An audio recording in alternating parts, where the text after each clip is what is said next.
Big breaking news. BRS నుండి కవిత suspend. ఫలించిన KTR కుట్ర. Already భారత రాష్ట్ర సమితి సస్పెండ్ చేస్తూ ఒక లెటర్ రిలీజ్ చేసింది. ఆ లెటర్ పార్టీ ఎమ్మెల్సీ శ్రీమతి కె కవిత ఇటీవలి కాలంలో ప్రవర్తిస్తున్న తీరుతెన్నులు, కొనసాగిస్తున్న పార్టీ వ్యతిరేక కార్యకలాపాలు బీఆర్ఎస్ పార్టీకి నష్టం కలిగించే రీతిలో ఉన్నందున పార్టీ అధిష్టానం ఈ విషయాన్ని తీవ్రంగా పరిగణిస్తున్నది. పార్టీ అధ్యక్షులు కె చంద్రశేఖరరావు గారు శ్రీమతి కె కవితను తక్షణం పార్టీ నుండి సస్పెండ్ చేస్తూ నిర్ణయం తీసుకున్నారు. అంటే ఈమె అంత పెద్ద తప్పేం చేసింది? పార్టీ నుండి సస్పెండ్ చేసే అంత తప్పు నేరం ఏం చేసింది? మీరు తప్పు చేస్తున్నారు అని చెప్పేసి మీ తప్పును ప్రశ్నించినందుకు పార్టీ నుండి సస్పెండ్ చేశారు. మేజర్ కారణం ఎవరంటే కేటీఆర్ కుట్ర. ఇదంతా ఇక్కడ కేసీఆర్ నిర్ణయం కూడా లేదనిపిస్తుంది. ఇక్కడ ఓన్లీ కేటీఆర్ కుట్ర వల్లనే ఇప్పుడు ఈమెను సస్పెండ్ చేశారు. దీంతో పాటు ఉన్న సమాచారం ప్రకారం ఏంటంటే హరీష్ రావు మీద నిన్న వ్యాఖ్యలు చేసింది.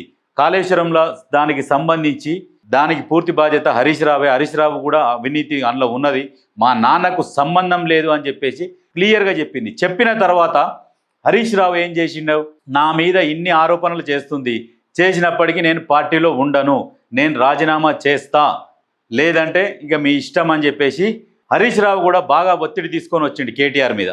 ఒత్తిడి తీసుకొచ్చేసరికి ఇంకా ఆల్రెడీ కేటీఆర్కి అవకాశం దొరికింది, ఇక ఆమెను పంపిస్తే ఒక పని అయిపోతుంది అన్న ఆలోచనతోని డైరెక్ట్గా సస్పెండ్ లెటర్ తయారు చేయించిండు, రిలీజ్ చేసేసారు.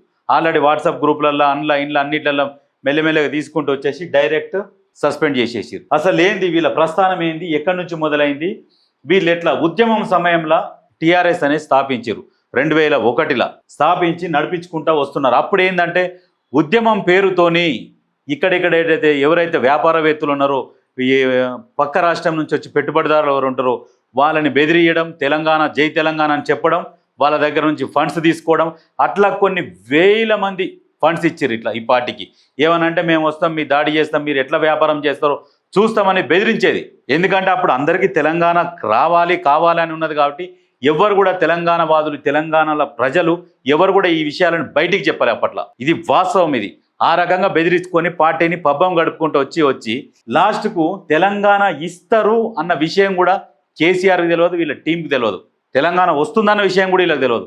పార్లమెంట్లో బిల్లు ప్రవేశపెట్టినప్పుడు వీళ్ళకి సంబంధించిన ఎంపీలు కూడా లేరు, ఓన్లీ కాంగ్రెస్ ఎంపీలు మాత్రమే అక్కడ ఉన్నారు, కాంగ్రెస్ బీజేపీ వాళ్ళే ఉన్నారు. అయితే ఇటువంటి తరుణంలో తెలంగాణ ఇయ్యరు అని చెప్పి కేసీఆర్ కూడా తెలుసు. తెలంగాణ ఇయ్యరు అన్న విషయం కేసీఆర్కి తెలిసి సైలెంట్గా ఫామ్ హౌస్లో పండుకునే. కేసీఆర్ కూడా వాస్తవానికి తెలంగాణ ఇయ్యొద్దనే ఉండే. ఎందుకంటే ఇస్తే మళ్ళీ ఎవరు మెయింటైన్ చేయాలి, ఇదంతా ఎక్కడి నుంచి మెయింటైన్ చేయాలి, అది ఇవ్వకున్నా బాగుంటుంది. ఇట్లనే ఈ ఫండ్ బెదిరించుకుంటే మనకు నెలకి ఇంత ఫండ్ వస్తుంది, ఆ కంపెనీ నుంచి ఈ కంపెనీ నుంచి విపరీతంగా ఫండ్ కలెక్ట్ చేసేది. అయితే తర్వాత తెలంగాణ ప్రజల అదృష్టం మేరకు, విద్యార్థుల పోరాటం మేరకు, ఉద్యోగస్తుల పోరాటం మేరకు అప్పుడున్న కాంగ్రెస్ ప్రభుత్వం తెలంగాణ ఇచ్చింది. తెలంగాణ ఇచ్చినాక తెలంగాణ ప్రజలు ఏం చేసిర్రంటే దానికంటే ముందే తెలంగాణ వస్తే దానికంటే గొప్ప పదవి నాకేముంటుంది, నేను పార్టీని మీ దాంట్లో మెర్జ్ చేస్తా అని చెప్పిండు, విలీనం చేస్తా అని పోయి సోనియా గాంధీ కాళ్ళ మీద పడిండు, చెప్పిండు, వచ్చిండు. సరే చేస్తాడేమో అని అనుకున్నారు. కానీ వెన్నుపోటుదారుడు, పెద్ద వెన్నుపోటుదారుడు అంటే భారతదేశంలో ఈ కేసీఆర్ వచ్చిండు, సపరేట్గా ఎన్నికలలో పోటీ చేసిండు, స్వల్ప 61 సీట్లతో గెలిచి ఇక మాకు సంబంధం లేదు. ఇప్పుడు అసలు వాస్తవానికి వీళ్ళకు పరిపాలన మీద అవగాహన లేదు. వీళ్ళ ప్రభుత్వం ఏర్పాటైంది, ఎవరికి ఉన్నది వీళ్ళ పరిపాలన మీద అవగాహన అంటే ఎవరికి లేదు.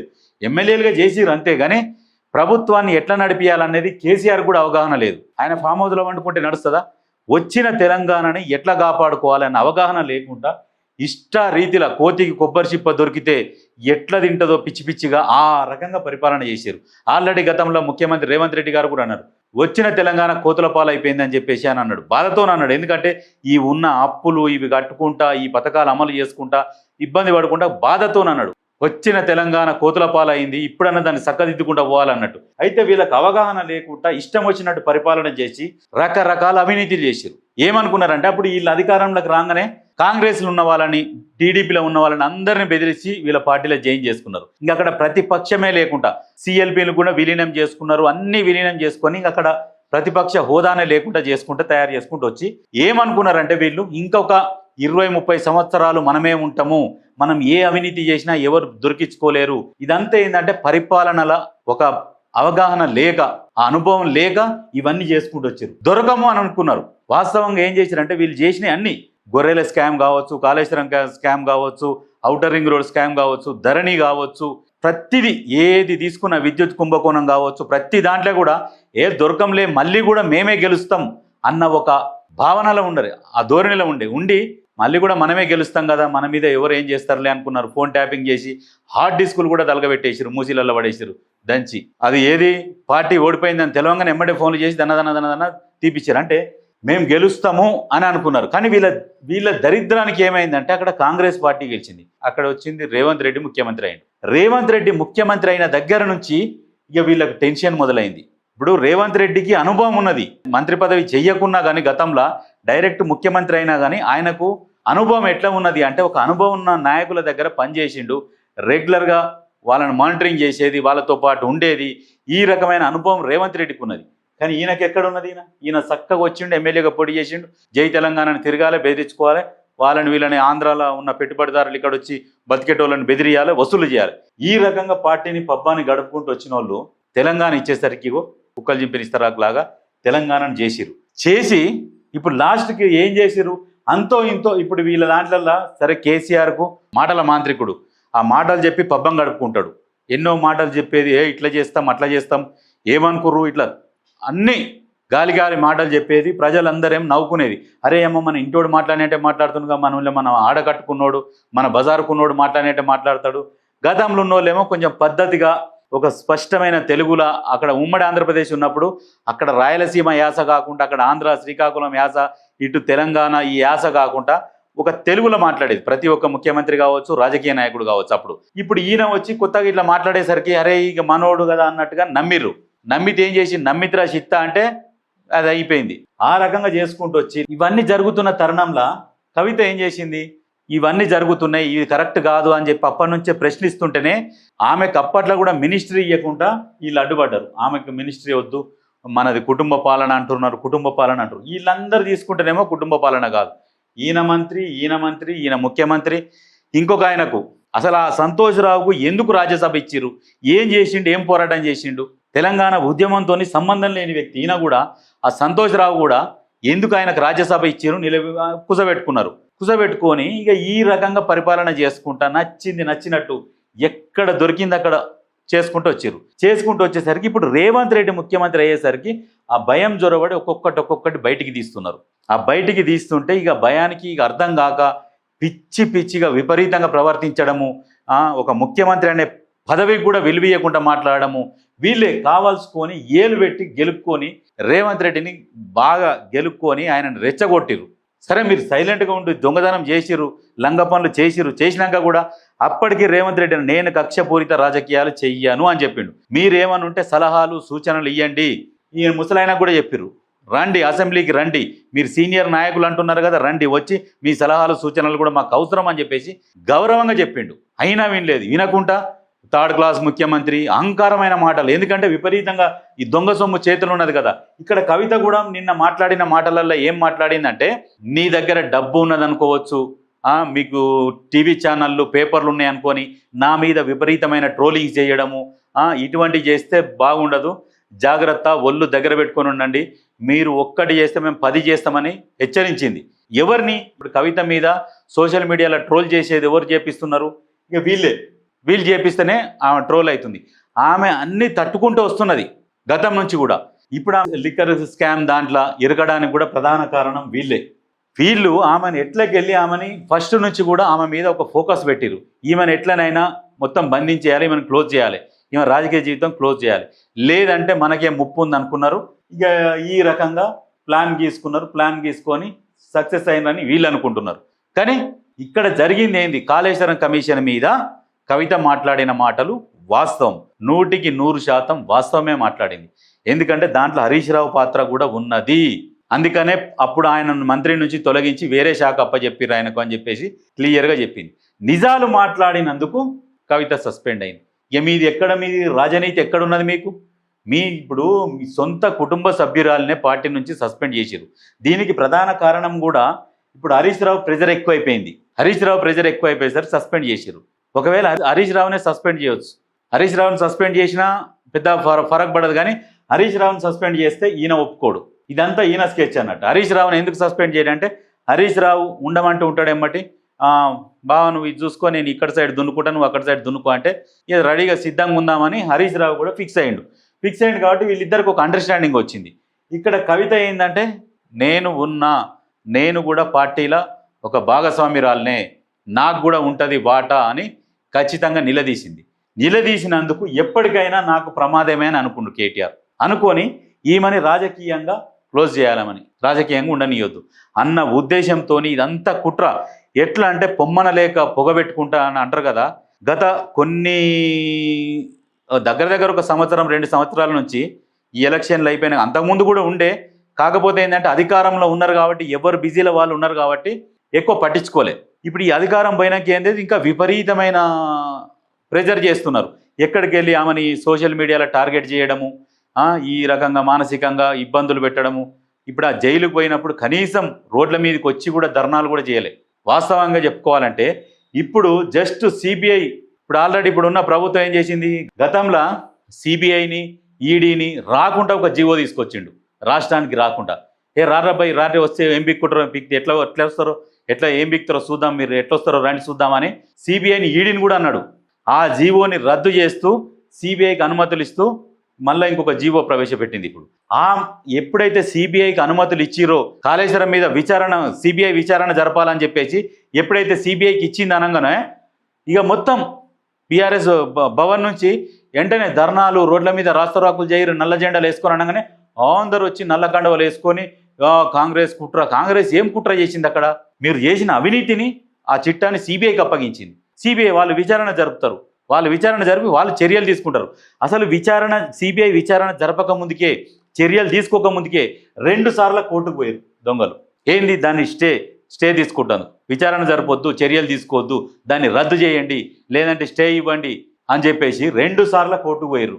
అంటే నువ్వు ఏ తప్పు చేయను సొక్కం శుద్ధపూసవైతే నువ్వు ఎందుకు పోవాల్సి వచ్చింది కోర్టుకు? మీరు చేసే తప్పులన్నీ చేస్తారు. ఇక్కడ కవిత మిమ్మల్ని ప్రశ్నించంగానే మీకు అంత నొప్పిలేసి పార్టీ నుంచి సస్పెండ్ చేసిరు. ఈమె మిమ్మల్ని ప్రశ్నించొద్దు కానీ ఆమెను మీరు మాత్రం టార్చర్ పెడతారు. ఇప్పటికైనా ఈమె చాలా అవగాహనతోని కరెక్ట్గా మాట్లాడుతున్నది. ఎక్కడైనా నిజంగా వాస్తవానికి ఇప్పుడు ఈమె లేకుంటే మీ బీఆర్ఎస్ ఆల్రెడీ మసి అయిపోయింది, భూస్థాపితం అయిపోయింది. వాస్తవానికి నిజంగా కేటీఆర్కు తెలివి ఉందని మీరు అనుకుంటుర్రా? కేటీఆర్ ఎంతసేపటికి ఆయన గుంట ఆయన తోడుకొని అన్న పడుతుంటాడు. ఎప్పుడు ఏం మాట్లాడతాడు, అవగాహన లేకుండా మాట్లాడతాడు. ఒకసారి కాళేశ్వరం మీదనే ఒకసారి 50,000 కోట్ల దానికి లక్ష కోట్లు దోసుకు తిన్నారంటాడు. ఆయనే చెప్తాడు. ఒకసారి 80,000 కోట్లు అంటాడు, మళ్ళీ నిన్నన్నాడు 94,000 కోట్లు అన్నాడు. దాని ఇంట్రెస్ట్ కలుపుకొని 1,36,000 కోట్లు అంటున్నాడు. అంటే ఆయనకు అసలు అవగాహన లేదు, పరిపాలన మీద అవగాహన లేదు. ఎంతసేపటికి షోకులు పడాలి, స్టైల్గా షోక్గా తయారు కావాలి, ఓ 4 ఇంగ్లీష్ ముక్కలు భాషగా మాట్లాడాలి. ప్రజలను కొంతమందిని, ప్రజలంటే అందరి ప్రజలను కాదు, ఆయన ఎవరినైతే టార్గెట్ పెట్టుకున్నాడో కొంతమందిని వాళ్ళ దృష్టిలో పడాలి, వాళ్ళని ఆకర్షించి అది ఆ రకమైన టాలెంట్ ఒకటే ఉన్నది. కానీ తెలంగాణ ప్రజలని ఒక ముందుకు తీసుకుపోవాలి, తెలంగాణని అభివృద్ధి చేయాలన్న ఆలోచన మాత్రం వీళ్ళకి లేదు. అనుభవం లేని వాళ్ళకు అధికారం అప్పచెప్పినందుకు ఈ రకంగా చేసిరు. లాస్ట్కు ఇంత ఘోరమా? కవితను సస్పెండ్ చేసి ఏం సాధిస్తారు మీరు? మీ పార్టీ బతుకుతుందా? ఇప్పుడు మీ పార్టీ బతికి బట్ట కడుతుందా? కట్టదు. ఎందుకంటే కవితకు అంతో ఇంతో చాలా అవగాహన ఉన్నది. కేసీఆర్కి ఎంతో తెలివి ఉందన్నట్టు కేసీఆర్ కంటే కూడా మించిన తెలివి ఉన్నది. ఆమె ఇప్పుడు అన్ని అనుభవాలు ఉన్నాయి. ఆమెకు ఎంపీగా అనుభవం ఉంది, ఎమ్మెల్సీగా అనుభవం ఉన్నది, కేసులు అయితే కూడా ఎదుర్కొనే అంత దమ్ము ఆమెకున్నది. ఇప్పుడు ఆమె 5.5 నెలలు జైల్లో ఉన్నది. ఈ కేటీఆర్ని 1 నెల రోజులు జైల్లో పోయి ఉంటాడా? దెబ్బ పెండ పెడతాడు, చెప్తాడు ఏనంటాడు, మేము కూడా జైలు పోతాం, మేము సిద్ధం, అరెస్ట్ చేస్తారా, దమ్ముందా అని మాట్లాడినావు కదా. మరి సిబిఐకి ఇవ్వగానే ఎందుకు లాగులు తడుస్తున్నాయి? ఎందుకు రోడ్ల మీదకి పంపించారు మీ కార్యకర్తలని? ఎందుకు ధర్నాలు చేపిస్తున్నారు? అంటే మీరు తప్పులు చేసిరని ఒప్పుకుంటున్నారు. ఇప్పుడు తీసింది జస్ట్ గోరంతనే, మీ అవినీతి కదిలింది గోరంతా, ఇంకా కొండంత ఉన్నది. ఇంకో పెద్ద మేజర్ స్కామ్, భూ కుంభకోణం స్కామ్ ఉన్నది. దాన్ని వెలికి తీయాలి. ఇంకా అది పెద్ద కుంభకోణము. అది తీసినాక, అన్ని తీసినాక ప్రతిది ఉన్నది. ఇప్పుడు వాస్తవానికి ఇప్పుడు ఏమవుతుంది? ఇప్పుడు ఫార్ములా ఈ కార్ రేస్ కుంభకోణం ఉంది, గొర్రెల స్కామ్ ఉన్నది. దాంట్లో ఖచ్చితంగా ఈయన పోవాల్సిందే. ఈయన ఎట్టి పరిస్థితుల్లో ఈయన పోవాల్సిందే. ఇప్పుడు వీళ్ళిద్దరు కాళేశ్వరం దాంట్లో పోతారు, నెక్స్ట్ భూ కుంభకోణం తీస్తారు. ప్రతి దాంట్లో వీళ్ళు ఉన్నారు. వాస్తవానికి ఏంటంటే వీళ్లకు అనుభవం లేదు, పరిపాలన మీద అనుభవం లేదు. భవిష్యత్తులో ఏం జరుగుతుంది, వేరే వాళ్ళు వస్తే కేసులు పెడతారు కదా, మనం జైలు పోవాల్సిన పరిస్థితి వస్తుంది కదా అనే ఒక ఆలోచన లేకుండా పరిపాలించారు. కాకపోతే నెక్స్ట్ కూడా మనమే వస్తాం, ఇంకో 20-30 ఏళ్ళు మనమే ఉంటామన్న ఒక అహంకార ధోరణితోని పోయిర్రు. పోయేసరికి వాళ్ళ దరిద్రము, వాళ్ళు చేసిన పాపాలు వాళ్ళకే తలిగి మొత్తం నేల నాకిపోయింది పార్టీ. పోయి ఇప్పుడు రేవంత్ రెడ్డి వచ్చేసరికి ఇప్పుడు మొత్తం తడపడాంచి టెన్షన్లో ఏం మాట్లాడుతున్నామో ఏందో అసలు విచక్షణ కోల్పోయి మాట్లాడుతారు.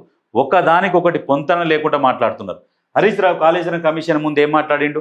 పోయి దీనికి నాకు సంబంధం లేదు, ఇదంతా అప్పుడు ముఖ్యమంత్రి వాళ్ళ తనయుడు కేటీఆర్ వాళ్ళకే సంబంధం, నాకేం సంబంధం లేదు, దాంతో నా ఆర్థిక లావాదేవీలతోని అవన్నీ వాళ్ళే చూసుకున్నారని చెప్పేసి క్లియర్గా చెప్పిండు, బయటకు వచ్చిండు. అదే రిపోర్టు వీళ్ళు కూడా కోర్టులో కూడా పిటిషన్ ఏమని వేసారు కాళేశ్వరం కమిషన్ మీద, విచారణ జరపొద్దు, విచారణ జరిపితే మా పరువు పోతుంది అని చెప్పేసి కోర్టులో పిటిషన్ వేసుకున్నాం. పబ్లిక్ మీటింగ్ పెట్టినప్పుడేమో ప్రెస్ మీట్లు పెట్టి దమ్ముంటే అసెంబ్లీలో చర్చ పెట్టండి, 8 గంటలకే పెట్టండి, మా మైకులు కట్ చేయొద్దని మాట్లాడతారు. అక్కడి నుంచి ఏమో అడ్వకేట్ అని పంపిస్తారు. పొర్రి పిటిషన్ వేయిర్రి, పిటిషన్ స్టే ఆర్డర్ తీసుకురారి, చర్చించొద్దని అని ఇవి చేపిస్తారు. మరి మీరు పిటిషన్ వేయమని చెప్పి పంపించింది కూడా, అది కూడా ప్రెస్ మీట్ పెట్టినప్పుడు ప్రెస్ మీట్లో చెప్పాలి మేము ఇట్లా పంపించినామని. ఇవన్నీ దొంగ నాటకాలు, ఇవన్నీ ఆడిర్రు, దొరికిర్రు. ఇప్పుడు ఆ ధర్నాలు చేసేందుకు కూడా ఎవ్వరు లేరు. వాళ్ళ మనసులను పెట్టి పైసలు ఇచ్చి మరి పోర్రా నాయన పోర్రి, ఆ రోడ్ల మీద జర ఉరుకులాడుర్రి అని చెప్పేసి చేపిస్తారు. కానీ ఏం చేసినా రేవంత్ రెడ్డి ఒక నిర్ణయం తీసుకునే ముందు ఒక్కటికి 100 సార్లు ఆలోచిస్తాడు. ఇక నిర్ణయం తీసుకుంటే దాని ద్వారా మంచి అయినా చెడైనా భరిస్తా అని చెప్పిండు. అది నేనే బాధ్యత తీసుకుంటా అని చెప్పిండు. ఖచ్చితంగా ఆయన ఏదన్నా నిర్ణయం తీసుకోడు. ఒకవేళ తీసుకున్నాడంటే ఇక అది శిలాశాసనం, అంతే, ఇక ఫైనల్. అది ఇక ఆల్రెడీ సిబిఐకి ఇచ్చేసిండు, ఖచ్చితంగా జైలు పోవాల్సిందే వీళ్ళు. ఇప్పుడు ఆ భయంతో హరీష్ రావు పరిపోయిండు. ఎందుకంటే వీళ్ళు గతంలోనే చెప్పారు చర్యలు తీసుకుంటారా అంటే, అసెంబ్లీలో చర్చించిన తర్వాత చర్యలు ఉంటాయని చెప్పిండు ముఖ్యమంత్రి. చెప్పగానే అసెంబ్లీలో చర్చలు అయిపోయినాయి, ఇక వెంటనే అరెస్టులు ఏమైనా స్టార్ట్ చేస్తారేమో అని చెప్పేసి భయంతో అమెరికాకు వారిపోయాడు. మరి ఏం జరుగుతుంది అక్కడ ఉండి ఫోన్లు చేసి ఏం జరిగింది కాళేశ్వరం గురించి, ఇప్పుడు ఏమైనా ధర్నాలు చేస్తుర్రా మనోళ్ళు, సిబిఐ ఓకే చేసిర్రా, ఇచ్చిరా లెటర్ రాసినట్టే. రాష్ట్ర హోంశాఖ కూడా లెటర్ పంపించింది, పాత జీవోని రద్దు చేసింది.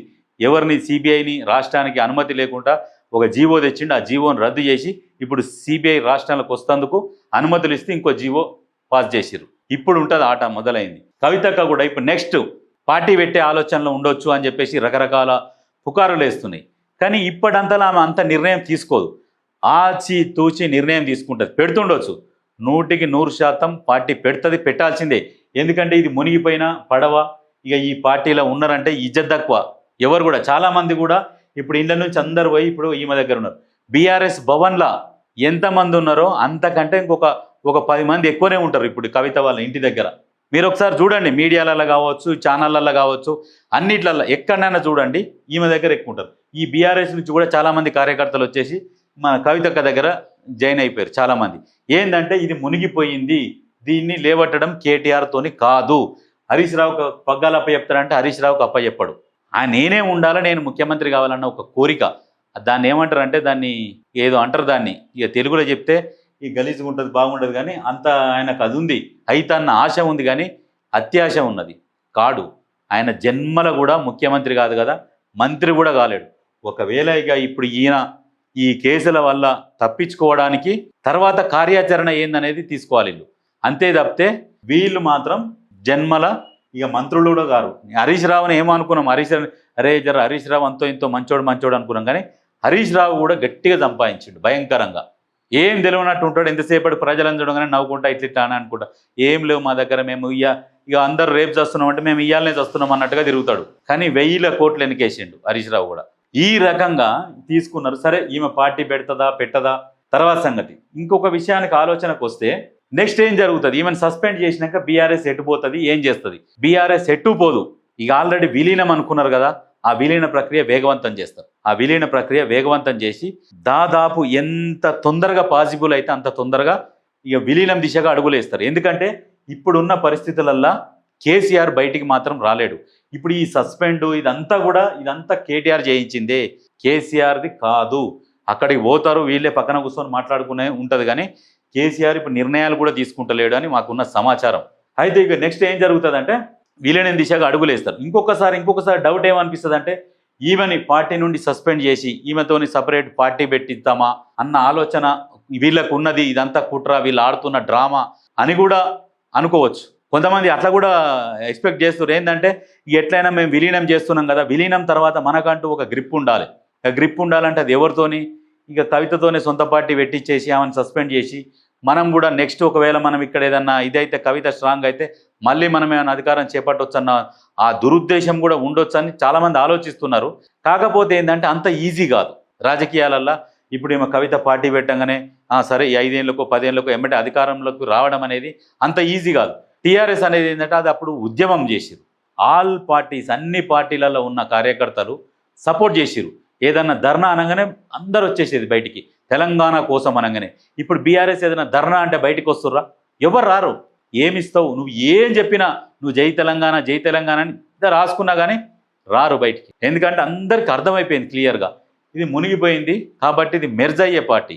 ఇక విలీనం దిశగా అడుగులేస్తారా, పొత్తుల దిశగా అడుగులేస్తారా అనేది ఇక నెక్స్ట్ మళ్ళీ ఒక 2 రోజులలో మనకున్న సమాచారం ప్రకారం మనం చెప్తాం. కానీ ఏం చేసినా మీరు కవితను సస్పెండ్ చేసి మీరు ఏదో అల్ప సంతోషం పొందుతుండొచ్చు, కానీ ఈమె చాలా ధైర్యంగా ఉన్నది. మీరు సస్పెండ్ చేస్తారని కూడా ఎక్స్పెక్ట్ చేసింది. మీరు సస్పెండ్ చేసినా భయపడేది లేదు, తగ్గేది లేదు అని అంటుంది. ఖచ్చితంగా పార్టీ పెట్టినా ఆశ్చర్యపోనవసరం లేదు. కాకపోతే పార్టీ పెడుతుండొచ్చు, దానికి ఒక సరైన సమయం తీసుకొని ఇప్పుడు పార్టీ అంటే మామూలు విషయం కాదు. దానికి ఒక సింబలు, దానికి ఒక ఇక రకరకాల లెక్కలు ఉంటాయి. అవన్నీ చూసుకొని ఆలోచన చేసి మేధావుల ద్వారా సలహాలు తీసుకొని ముందడుగేస్తుంది. మీలాగా మీ అంతలో మీరు గుంట తోడుకున్న గుంటల బోర్ల పడ్డట్టుగా కవిత అట్లాంటి ప్లాన్ చేయదు అని నేను అనుకుంటున్నా. ఇక మీకు స్టార్ట్ అయింది. ఇప్పుడున్నది ఏంటంటే in front of crocodile festival అంటారు కదా, ముందుంది ముసళ్ళ పండుగ. అంటే ఎవరికి ఉన్నది ముసళ్ళ పండుగ అంటే వీళ్ళకు ఉన్నది. కేసీఆర్ను పక్కన పెడితే వీళ్ళిద్దరికి మాత్రం ముసళ్ళ పండుగ ఉన్నది. ఇక బంతి ఆట ఆడుతుంది. నేను గతంలో కూడా చెప్పిన, కవిత గారు అమెరికా నుంచి వచ్చినాక మిమ్మల్ని బట్టలు చింపి రోడ్డు మీద నిలబెడుతుందని చెప్పినాం కదా. ఇక ఇప్పుడు మొదలు పెట్టింది. ఇక ఆమెని ఆపడం మీతోను కూడా కాదు. అగ్గి రవ్వ అని చెప్పింది కదా, అగ్గి రవ్వ అన్నంత పని చేస్తుంది. మిమ్మల్ని మాత్రం రోడ్డు మీద బట్టలు చింపి నిలబెడుతుంది బరివాతలు.